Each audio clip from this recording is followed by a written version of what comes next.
This next few lessons and videos will be all about profiles, and we will focus on creating an optimist profile, especially for newbies, and not just for newbies actually.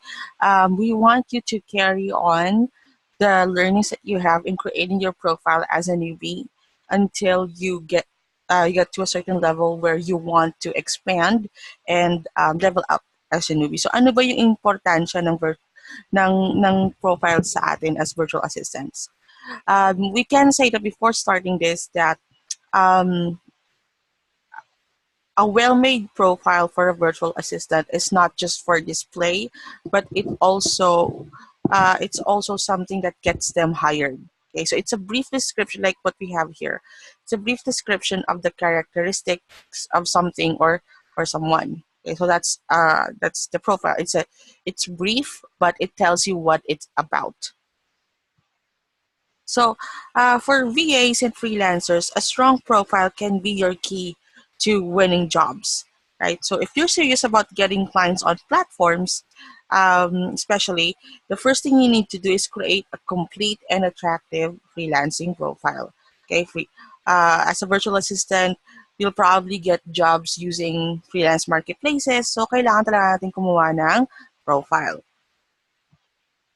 And another thing is that when we say your profile is your digital professional reputation in a page, it means because it's because for us, and this is true, guys.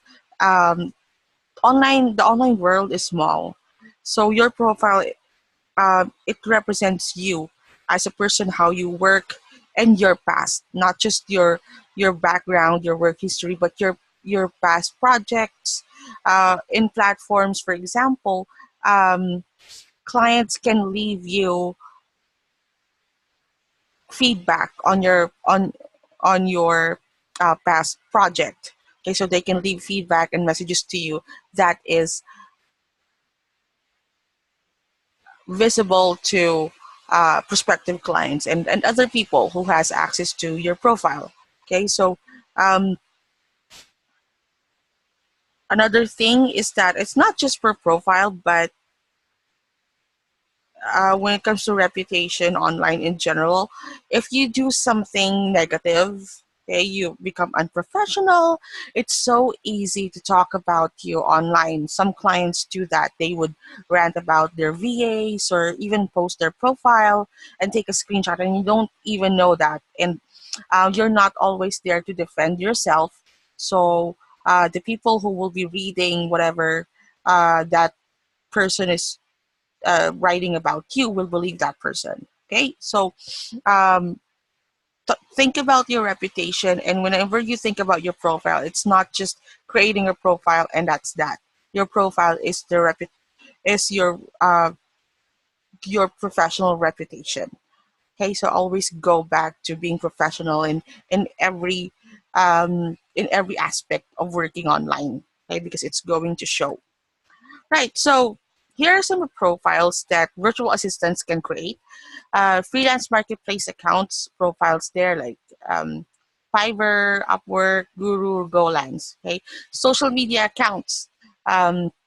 It's also good to invest on social media profiles and spend time to understand the social media accounts and create your profile there.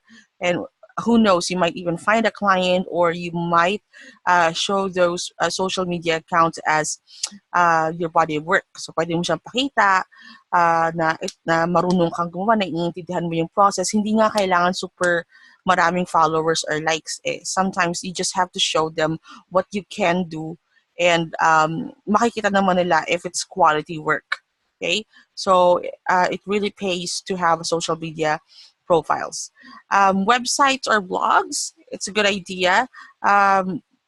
Actually, not a profile, but if you have your own website or blog, you can showcase your professional career there. Talk about your work as a virtual assistant, or if you want to dabble into content marketing, mga ganun, you can show your website or blog as your body of work as well. And online resumes.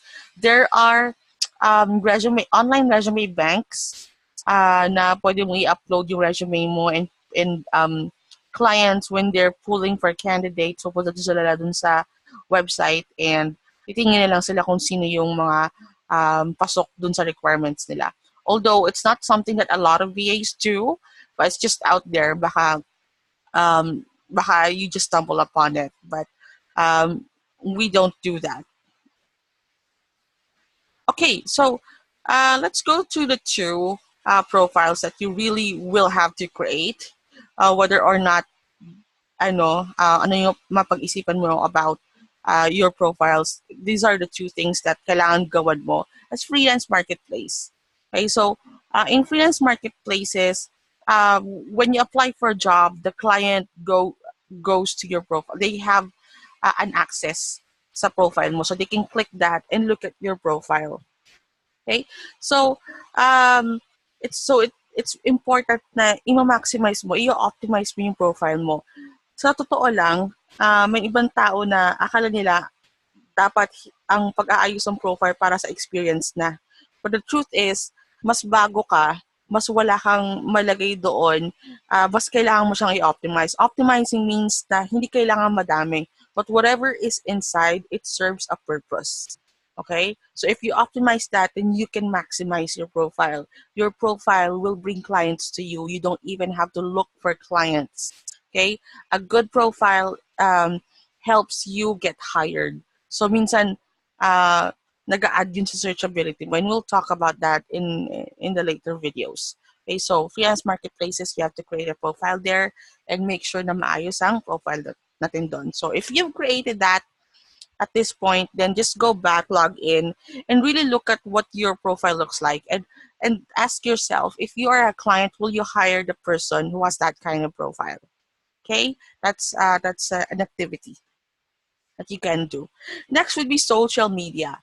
Like I said, having a social media profile helps you connect with clients. They can search you, they can find you. You can use that for marketing strategies, for networking, and super daming purpose na pwede i-serve ng social media accounts. Again, body of work, you can show your social media profiles, and it doesn't really always have to be about you. Sometimes you can create social media accounts for certain niche. So you can grow that and you can show the client na, oh, ito yung niche, ito yung industry, and ito yung likers and followers. Okay, but if you don't have other social media accounts aside from Facebook, then it pays to have other social media accounts. Uh, I'd say 2 to 4. So anywhere from 2 to 4, let's say. LinkedIn, Facebook, Instagram, and Twitter. Okay, so pwede nyo siyang palit-palitan. Kung hindi ka masyadong ma-Instagram, you can use Pinterest or something like that. Right? And having a social media profile, actually, pwede mo na siyang gawing alternative for a blog or a website. Okay? So these are the two top profiles na kailangan mong gawin as a virtual assistant.